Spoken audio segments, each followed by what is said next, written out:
Greetings, gentle viewers! This is the very long-awaited, by me anyway, return of George Clark to these reviews. If you have a long memory, you might remember that I covered one of his early films many years ago, The Battle of the Bone, and then Alistair hijacked the show and reviewed another one, The Knackery. They were both martial arts-infused zombie films, but Clark really branched out after that, making a slow horror film, a clown slasher film, and even a drama. He also made this, back in 2016, a film that nearly defies genre description. It's about a cop on a trail of some serial killers, that he's sure are vampires, and then shit happens. And it's crap. But even though it is crap, I have a Samson and Goliath-sized soft spot for Clark. He's the only person making genre movies, even slightly regularly in Northern Ireland, which cannot be easy. And he has a cartoonish brilliance at self-promotion. For instance, on IMDb, the Blood Harvest description is Onus meets the Texas Chainsaw Massacre in a twisted game of kill or be killed. And Onus is another one of his films that stars Robert Render, who also stars in the Blood Harvest. Onus also starred Anthony Boyle, who went on to star in the original theatre run of Harry Potter and the Cursed Child. But I won't hold that against him. Boyle is really talented. You might have seen him in The Plot Against America, Manhunt, or Masters of the Air. It is so nice that somebody got to start making low-budget genre fare in Belfast, actually made it big in acting. Good on you, Anthony Boyle. Anyway, back to Clark's self-promotion. You might remember that meme, video thing going around, that showed a time traveller in an old Charlie Chaplin film. That was started by Clark. He found a clip that looked a bit weird and did a video about it, with posters for his films cleverly placed behind him, and it went viral. And having seen almost all of Clark's films, I have to say he has definitely improved over the years. His films Onus and The Last Light were actually quite good, comparatively. Certainly good enough that I don't want to review them. I will be covering his clown slasher Splash area at some point, though, because that film is just amazing. Amazingly good? Amazingly bad? Oh, yes! Anyway, I salute you, George Clark. You can't see it, but I'm actually doing it. I hope you make a new film soon. We open with an unmade Series 23 Doctor Who story, Robert Holmes' Yellow Fever and How to Produce It, and an unusually candid backseat critique. Stretch that out to about an hour, and that's essentially my Pompeii backseat critique, so I understand his dislike. Naturally, after teleporting in, our killer chooses the most deadly weapon of them all, his victim's own head. I quite like the slightly muted, cold colour scheme punctuated by cartoonish violence. It fits Belfast to a T. And yes, Belfast, capital city of Northern Ireland, home of the Titanic, and things that sunk even more spectacularly, like Game of Thrones. She's still alive, her mouth bloody because somehow the nose-shaped bit that juts out from her face avoided hitting the window first. Of course, it might have been a jam-related accident. The guy leering in from the window looks like the sort of guy who'd feed his guests to his other guests. He's your commoner garden serial killer with an interesting theatrical costume design. He comes when you pull the rope, he slices your Achilles tendon, and he comes again. Then he plucks your eyeball out of your head, and he heads it. Honestly, it is all a bit old hat at the moment. I'm more interested in how, no matter what he does to the poor woman he's torturing, her screams never get any louder. In fact, I'll demonstrate. Hello and welcome to What's That Scream, where the pain is made up and the points don't matter. I've gathered two minions to tell us, thanks to their expertise in the subject, what exactly someone is screaming about. Hello. Also, hello. The Kofi minion's at my feet. I don't care. Listen to this. Now, is this A, her when she's getting tied up, or B, her when she's getting her Achilles tendon sliced? Tendon. Tied up. That is her when she's reacting to getting tied up. Woo. What's a tendon? I don't know. I still don't care. Is this A, her having her Achilles tendon cut, or B, her having a fork jammed into her eye after having her Achilles tendon cut?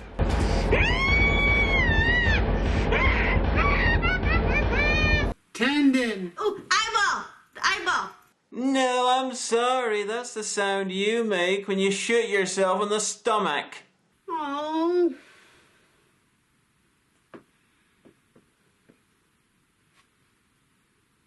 Does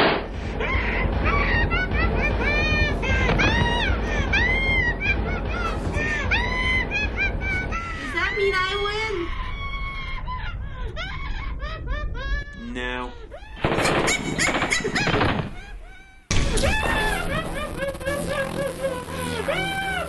You see, this is why you should never start your screaming off at a 10. You've got nowhere to go when they start ripping off parts and dropping them into their foreheads. Now he's just got an eyeball rolling around inside his helmet. Anyway, he's not going to clear Belfast. He's going to do it Bell slow.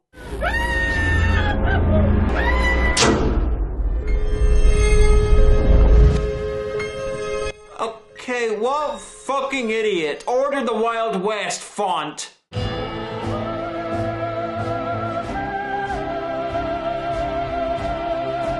This can't even really be a weird Belfast is a really lawless Wild West type town thing. Well, it can, but that would be very silly because it's literally the furthest east you can go in Ireland and still be in a city. These credits are about half the length of film thus far. I fucking hope that's a plot significant tree. The staircase ain't big enough for the both of us, Pilgrim. Anyway, this is English Paul Giamatti and his boss is Udo Kier playing Patrick Stewart. They're both cops on the trail of the serial killer. It's a very in-depth plot. We just got a call. They found another body. Chief's on the phone. Doesn't sound too happy either.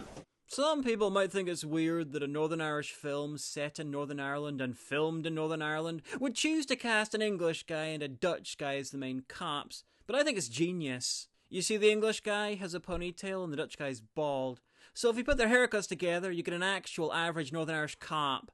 According to IMDb, the Dutch guy speaks 6 languages, which I can believe, but I note it didn't say he can act in 6 languages.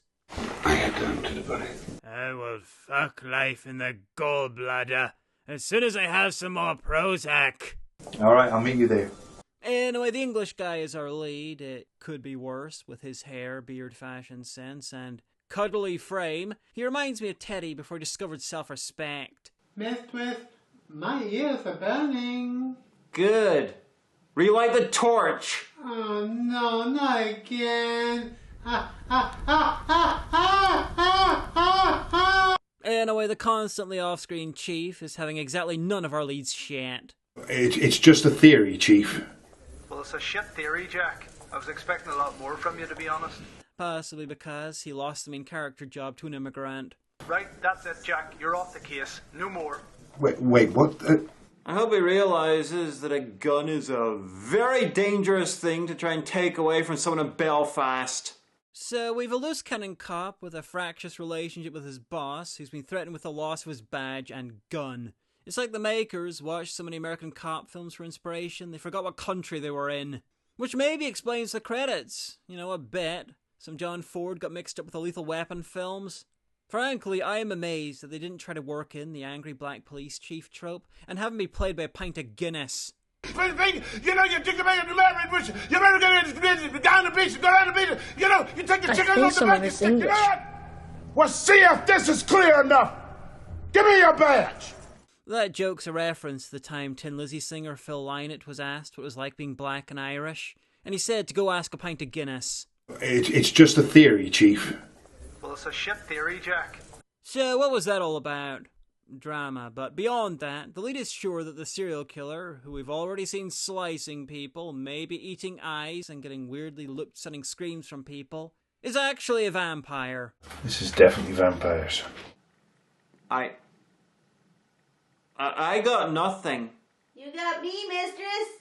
Shut the fuck up. Oh. I got nothing. Except this. We're off to a great start.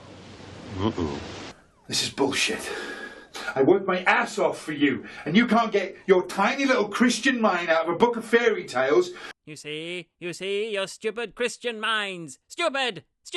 That's all I'm taking from you. Get back here, you jerk! So now you're going to take me off a case that I've almost solved. Fuck you! As of now, consider yourself fired. You can tell this case is the lead's baby. I mean, look at when the rest of the film takes place. Anyway, we're suddenly in one of the most aesthetically pleasing parts of Belfast, the sewer with these two. Why would they come here? It's always a good sign when the victims don't know why they're in the film. It means it's a surprise when this happens. Julie! Julie! What the fuck? Let her go! Julie! Julie! Julie! Julie! Julie! Julie! Oh shit, the stream's lagging. Actually, mistress, the Lagan is a river. What? The river Lagan runs through Belfast. What? The river... Actually, never mind. I'll have a stimulating conversation at the bottom of a shredder again.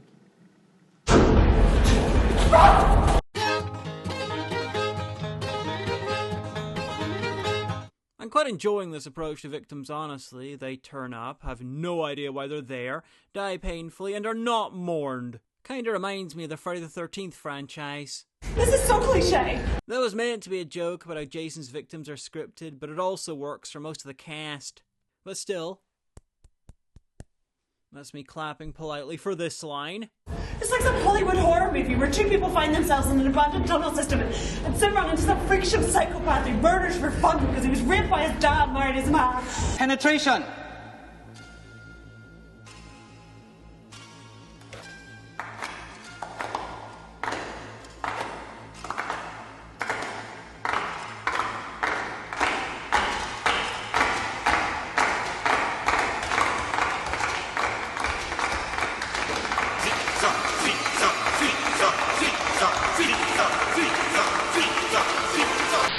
George Clark is missing out his true calling, adapting Oedipus Rex High. Come on.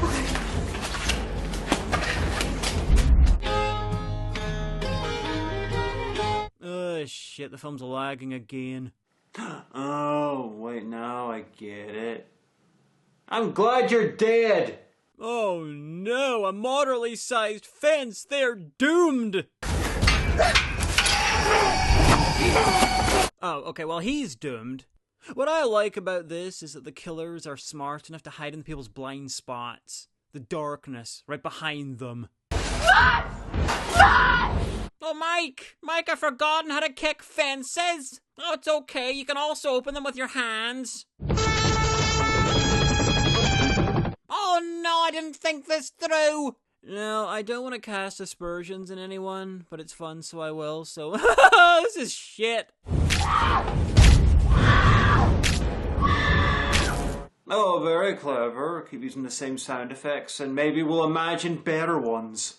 Anyway, the police have found another body, but weirdly, none of the people killed on screen. It's discovered just past the aerodrome and deep in the local municipal truck graveyard. Caucasian male, maybe mid-40s.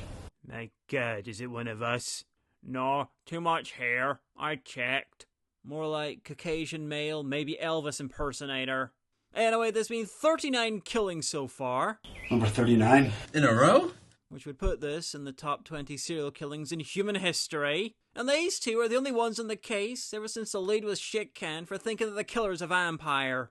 39 serial killings! 39! Take that, Dama! At least, being Northern Irish, the cops have a very particular set of skills, such as the ability to dramatically take their shades off multiple times in the same scene. All right, Steve, let's face a few facts. You know, in most places, 39 killings would get international attention, there'd be media all over the place, and the area would be crawling with police. But in a country that started civil wars over fewer innocent people being murdered, it's just these two. If there was a serial killer operating in Northern Ireland that had killed 39 people, a lot of retired terrorists would dig up their carefully stored weaponry and start their own investigations with bullets. Hell, that exact thing was part of the plot of another Northern Irish movie I reviewed, Sunset Heights.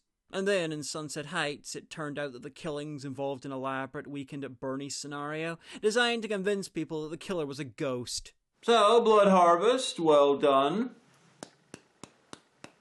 For being less realistic than Sunset Heights. We announce anything after these amount of bodies. There'll be a riot. Public will go crazy. You might wonder why I'm not subtitling the guy who really needs that. It's partially because this is a running joke where I subtitle Northern Irish characters. It dates back to my Battle of the Bone review. But mostly because I have no fucking clue what the bald guy's saying half the time. So I sometimes put a line of his dialogue in and just hope it makes sense in context. It's not rocket science. Anyway, crime scene contaminated. It's time for some action. What? I think he spotted Jason Voorhees.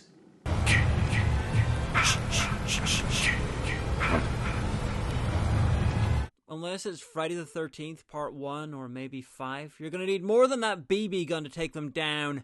I love how one of them thinks he sees someone nearby in a public place that's not cordoned off, and his first reaction is to pull a gun. No! We want them alive! Boo!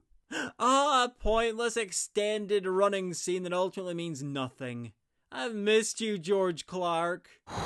You could have made me take my fucking phones back there. You! I have no idea what you just said.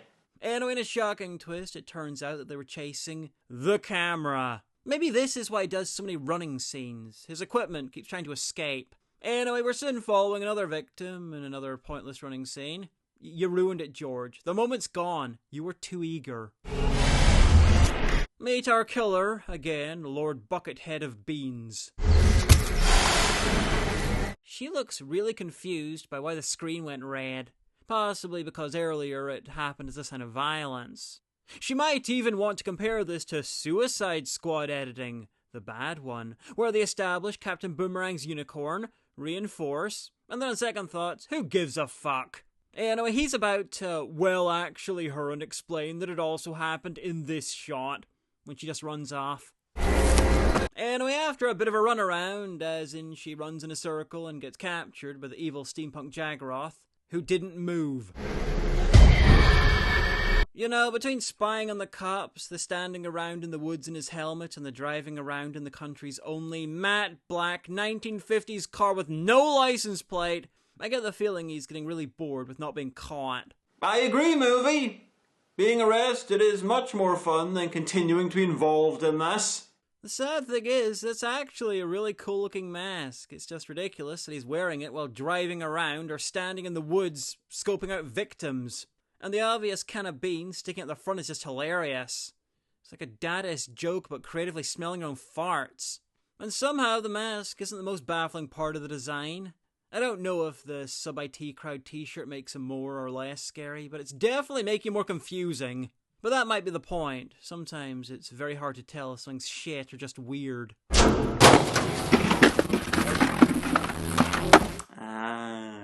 Shit then. I would point out that keeping a guy tied up in your garden is a bit of a red flag that your neighbour might be a serial killer. But this is Belfast, it probably counts as a live community theatre. So both victims are rudely not lying down and dying, so the killer elects to try and poison them with his boxers. As you do. Anyway, after Conspiracy Map of the film's kinder future reviews, Temo Ben Kingsley calls in the lead. Evening, Jack. Hatcher. His police expertise is limited to listening to leaves rustling and running after people, and that clearly isn't working, so we need some help. I'm still the best. That's why you come to me. What theory is on your mind now? This is definitely vampires. Wait, Northwest and Red Alert? I think you'll find that's a red, white and blue alert, hi? Northwest of what? Belfast? I'm pretty sure that's just Newton Abbey. Or depending on where you are in Belfast, I suppose it might be the sea. Did you mean northwest of the country? That's literally the other side of it. Belfast, I know you have a rivalry with Derry, but are you stealing their headlines again? Now that leaves me two areas that I want to No, that's not yours. Jack. That's not yours. We were partners for 7 years. What have you got to hide, eh? The bald guy's performance is kinda growing on me. Like an ancient Tommy Wiseau, too old and tired to bother being eccentric anymore. You got nothing to hide, right? Unless you happen to be the killer. Oh, yes. The faint chocolatey aroma of Stock Ominous Sound Effects Volume 4. Quite distinctive. Nice try, asshole. Nice try. There's a lot of slightly or really baffling stuff in this, but one of the less obvious is the lead's hair. It'd be a great sign that he's gone downhill since he was shit-canned almost a year ago. A visual cue of how his state of mind and character has changed. But he had the exact same, probably non-regulation hair when he was fired.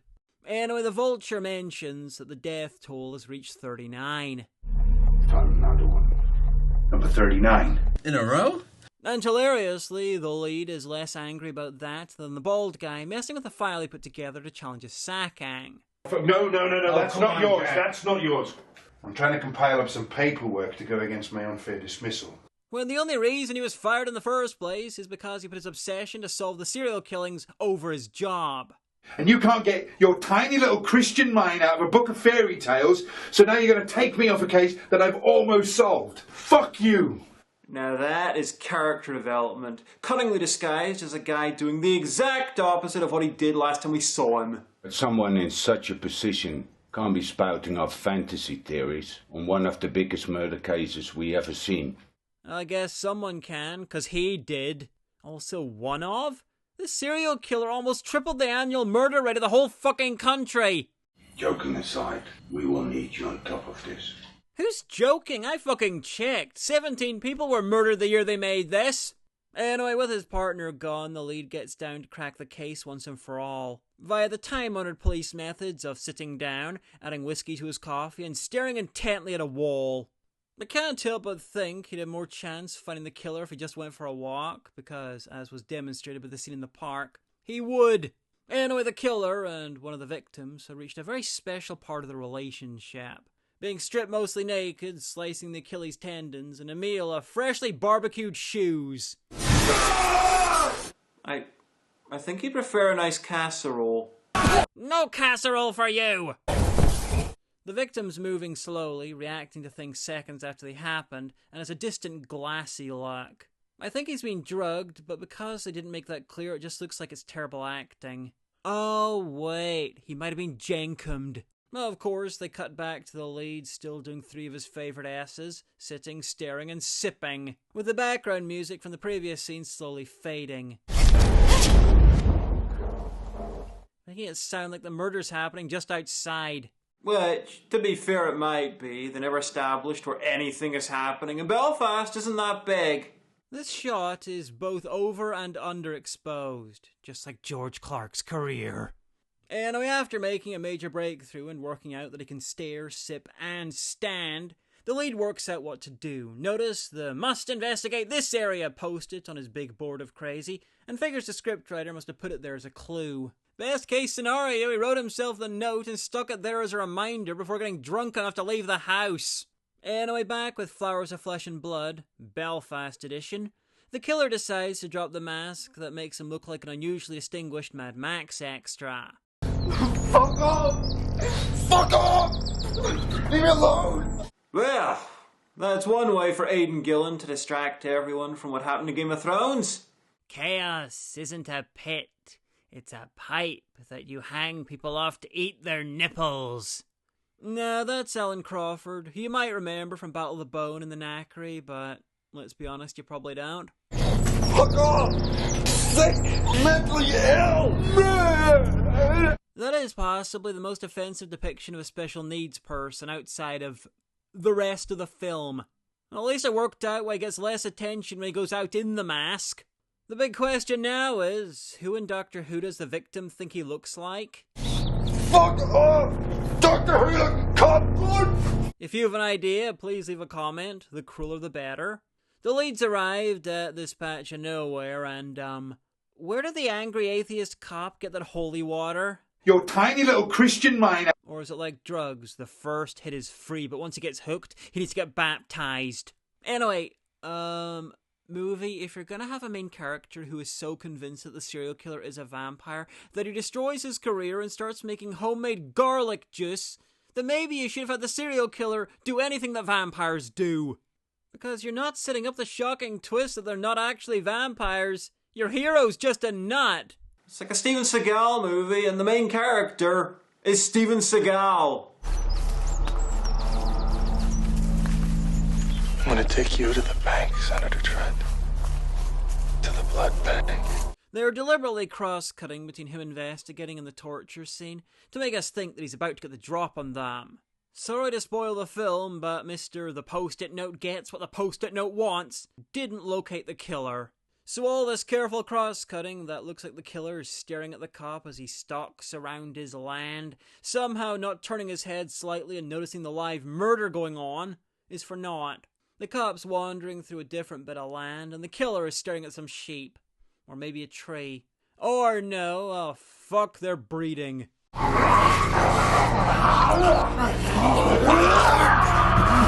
Boys, you're scaring the straights, okay? Is there any way we can do this tomorrow? Well, that explains why there's two masks. I like how both killers look like the love children of Father Jack and Mrs. Doyle from Father Ted. And not only because that would be the 12th craziest thing that Graham Linham would write this week. Anyway, everyone involved in this scene, including me, knows it's going on for way too long. The poor victim's lips were sewed close, we can't even say the safe word. Oh man, I can't believe the Post-it Note lied! Having lost his prey to the less spotty incel, the formerly dominant male locates a nearby female. But not knowing how to mate, he attempts to inseminate her remotely. The lead's understandably down, but at least he can take solace in the fact that his phone works when it's turned off. Hatcher, what's up? You're shitting me. 2 in 1 day? Indeed, it's like some sort of double event. 2 in 1 day? Man, I'm bad at this job. Oh wait, he's unemployed. Man, I'm just bad. Anyway, all cops are Dobby invites him to the latest crime scene. The investigation's going well. What the hell? This is an attack. What? I'm really not sure why, but apparently this latest victim has thrown a spanner in the works of his vampire theory. Up until now, I've been sure that they've been draining the blood of their victims, kind of like vampires. It's almost like they're collecting for some sort of harvest. Or maybe they're drinking a lot. You know, this is Ireland. Perhaps they wanted to blend in. A blood harvest. You know how crazy that sounds, Jack.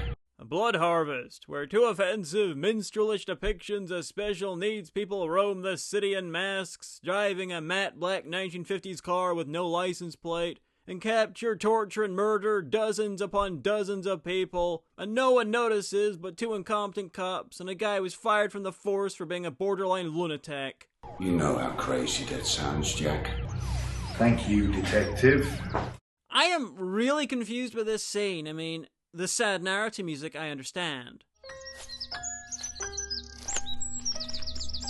We saw the killers eat eyeballs, they apparently drain the blood, though they waited until this scene to mention that. And he was sure they were vampires, but now, based on one random victim who apparently got stabbed a little more than usual. It's the first one to carry an axle wound. He just said that they can't be vampires. Fuck, it just puts a whole load of my theories off track. Because they drain too much blood? Up until now, I've been sure that they're draining the blood of their victims, kind of like vampires. But with the vast amount of bodies you've been finding, it's almost like they're collecting for some sort of harvest. Give me the confidence of a mediocre white man who thinks he knows how much blood is too much blood for fucking vampires. Anyway, back with the most normal spides. They're at this part of the murders. It's like a weird high-end restaurant trying to deconstruct a gay porno. You know, she looks like she could really go for a Capri Sun right about now. I love this film's cargo cult-like approach to police work. It's not all tests and data gathering and pinning it on some innocent guy because you're pretty sure he did something else. It's all looking disheveled in front of a big map of stuff, typing things and throwing files around, and the best police work is done while drunk. Wait, this is Ireland. The only police work is done while drunk. Wait, he's English. Look at how well he's acclimatized to the local community. Anyway, the lead realizes that he missed something vital on the map. The post-it note was askew, so he was probably checking the wrong place. Anyway, he phones the asylum's answer to John Malkovich, so he can laugh at him probably. But instead he gets his new partner, the gun-toting soda-farl in human form. This is his partner, Detective Ward. Can I take a message? You might notice that it's bright daylight in the car and appears to be nighttime in the house. That's just the lead. He's emanating depression again.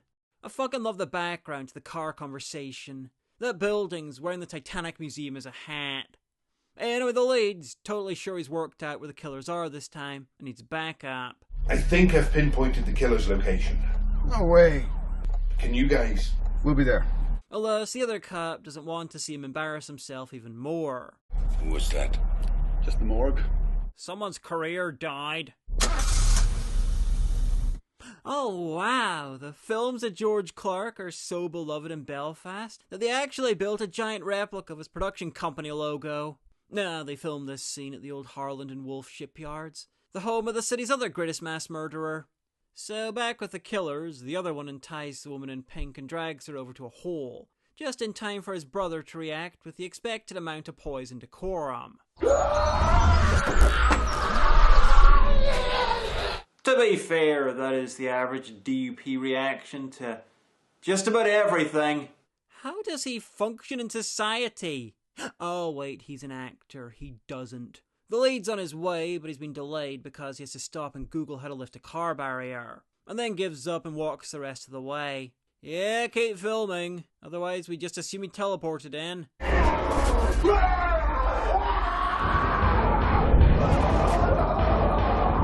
It's very hard to believe that these two fucking guys could have managed to remain uncaptured in a normal city for long enough to kill about 40 people.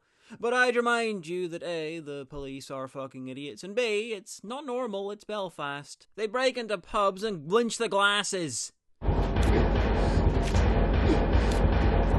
She's very slowly getting away. Okay, I get him obsessively checking this place out because a post-it note told him to, but why refuse to wear gloves and stop to play the shed? If you're wrong again, you're just leaving evidence of your trespassing. Oh, well played, Blood Harvest. Anyway, quite handily, one of the killers just shanked the other. Sloth, hate, chunk. Oh, look at him, hunting with all the finesse of a stealth mammoth.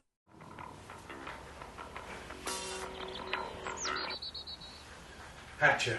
No, sounds more like killing in the name of. What? Yeah, I'm here now.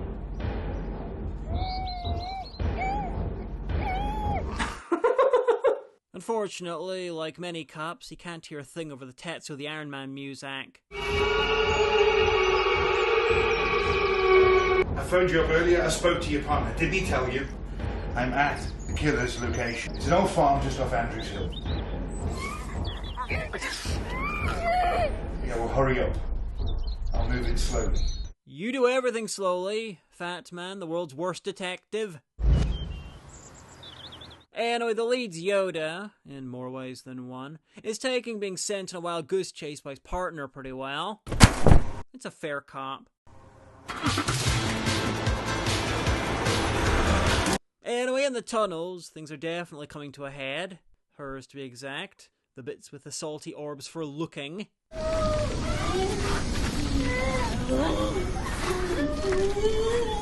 Okay, out of all the acting choices I've seen in these films, that is certainly one of them. Honestly, I am kind of jealous of her. She gets to watch that performance from the inside.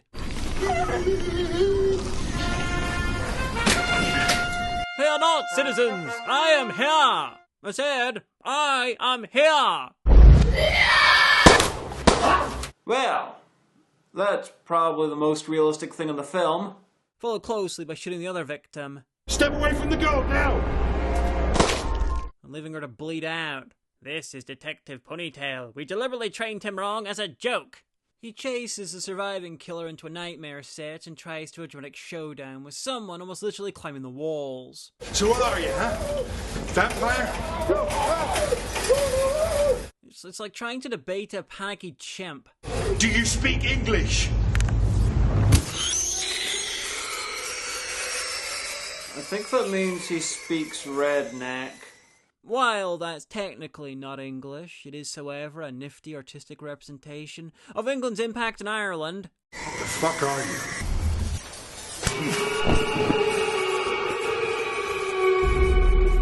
Yes, shocking twist. The dehydrated Stanley Tucci is one of the killers. Well, at least it would be a shocking twist if he was ever believably playing a human being, and the film hadn't systematically destroyed my ability to give a fuck. So, what's going on? Well, I'd let them explain, but that would involve listening to the villainous Easter egg talk a bunch. I didn't want it to get like this, my friend. I tried to warn you.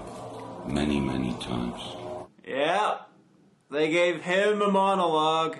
You are my closest friend, Jack Chaplin. Best detective on the force. You are my best friend, and the best Brett the Hitman Hart impersonator on the force. And I love Lisa so much. This is my family, Jack.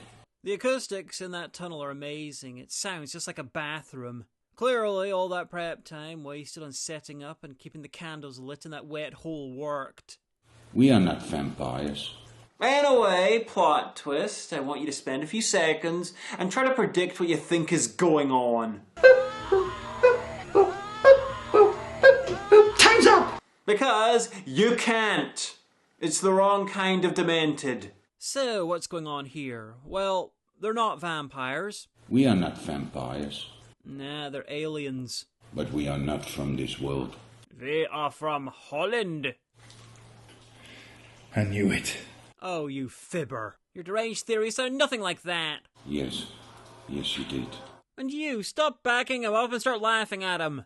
Oh, wait, you're incapable of human emotion. Like I said, it's the wrong kind of demented. It's kind of like the kid from Axe Cop remaking 7. Okay, I am a reasonable person. I can accept a family of alien serial killers coming down to Earth and doing... weird things to us. But what I want to know is how the fuck did he become a detective? He didn't eat a real detective's brain or steal his identity or anything like that. He had to learn on the job. You were pulling everything together yourself. That's where I learned how a detective works. So how did he get the job? Did he just walk into a police station one day, tell them that he hated the gays and beat his wife, and they started him halfway up the career ladder? I think you just answered your own question there, mistress. I hate it when that happens. Fuck you, Hatcher, or whatever your name is. My name is not a word. It's a sound. A word is a sound! Anyway, fuck it. What are they up to? They crashed here years back and feed on stuff that can apparently only be found in the back of a living human eyeball. And the victim needs to be terrified to release the correct chemical. We learned that by feeding from the back of the eyeball, they could obtain a stronger hit of the chemicals direct from the brain. This is all terribly fascinating and fascinatingly terrible, but none of it explains when exactly the film became its own foreign language dub. What? Invasion of the fucking blood farmers, hey? Hey? That's just absurd. Who'd they sell the blood to? A proper invasion requires a varied group of people and skills. Look, Jack, count yourself lucky. It was only my family that landed here. If half of our population had done the same, you human beings would be our cattle by now. This is ridiculous. You know how open-minded I am. If you'd have come to me sooner, I could have helped you. We could have eaten people together. Half the fuckers that run this country, I'd have gladly fed them to you. Okay, he's seriously suggesting that they go eat the Northern Irish government. Been my pleasure. Maybe I should have, you're right. I take it all back, this is amazing. But I just couldn't risk losing my family in this foreign place. You know, I would sarcastically ask where he got that accent from, but... Listen to me. Even I have some self-awareness. So instead, I'll just point out that at no point in this gigantic fucking dialogue scene do they explain why his kids were like this. Anyway, enough of this bullshit, because Officer Soda Farrell snuck in after his partner. I love his reactions to some of the bullshit he's listening to. Wait. Just one more thing. How do you have human skin? Anyway, he does the rational thing and decides to miss first and kill later. You should have stayed in the car, Ward! Jack Chaplin, I'm sorry I didn't buy into what you were saying. It's okay, I was nuts. They're not vampires, they're aliens. If you really want to watch this film, I'd suggest you don't and instead just drop some acid and watch True Detective. But if you've tried that and you want to graduate to the real thing, then you can find it on DVD.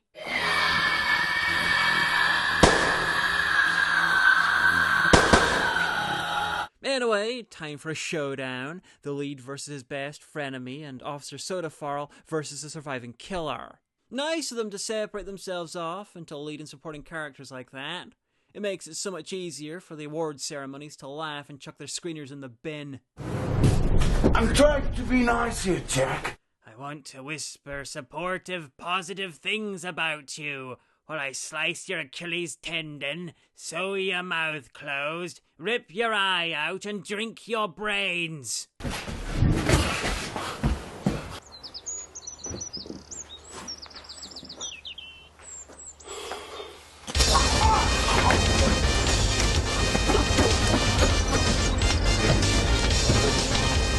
I gotta say, it is damn polite of the killer to stop punching just long enough for him to spit blood and grab some nails.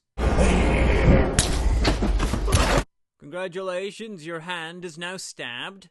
Anyway, this film took, if it's not in frame, it doesn't exist, as a mission statement. There is one bit I like about the fights, though. The other cop's strategy of kicking the killer when he's down, taking a breather and then kicking him again, and falling over. It's the little moments of realism that really make the rest of it something. Okay, I'm not sure what it makes the rest of it. Probably something to do with juxtaposition.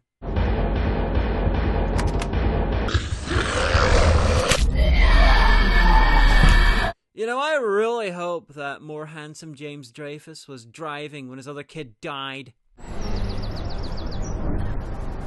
Suck on that, you alien vampire fuck. Magnifico! Well, both of his kids are dead and now he's got nothing left to live for. Except maybe weird medical experiments.